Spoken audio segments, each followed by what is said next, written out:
خبروں کا سلسلہ آگے بڑھائیں گے۔ وزیر مملکت برائے داخلہ امور طلال چودھری کہتے ہیں کہ نون لیگ نے ملک میں وہ کام کیے جو پہلے کسی نے نہیں کیے۔ سازش سے نواز شریف کا ہٹایا نہیں جا سکتا۔ نواز شریف پھر سے وزیر اعظم بنیں گے۔ آمروں کی ترامیم کو ختم کرنا نون لیگ کا نصیب ہے۔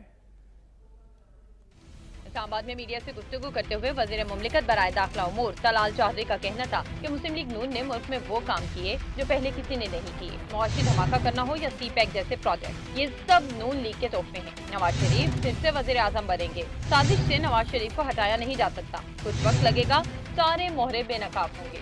جتنی بھی پلاننگز اور سازشیں ہیں یہ پہلے بھی نواز شریف کے خلاف ناکام ہوئی۔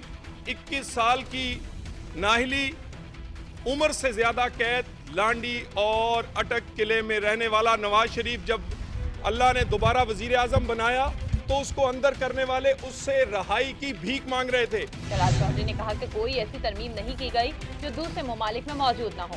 آمروں کی ترامیم کو ختم کرنا نون لیگ کا نصیب ہے۔ جمہوریت میں قوانین میں ترمیم کا حق ہے۔ سیاسی معاملات کو سیاسی حد تک رکھا جائے، عدالتوں کے کندھوں پر زیادہ بوجھ نہ ڈالا جائے۔ پی ٹی آئی اور شیخ رشید کی ہر رٹ پر کیا فیصلہ نواز شریف یا نون لیگ کے خلاف ہی آنا ہے؟ عدالتوں پر اتنا بوجھ نہ ڈالا جائے ان کے کندھوں پر کہ ان کے احترام میں کمی آئے۔ سیاسی معاملات کو سیاست کی حد تک رکھا جائے۔ طلال چودھری نے مزید کہا کہ اس ترمیم پر سب کو تکلیف کیوں ہوتی ہے جس کا کچھ نہ کچھ فائدہ نواز شریف کو ملے۔ ہمیں وہ سیاست ہی نہیں کرنی۔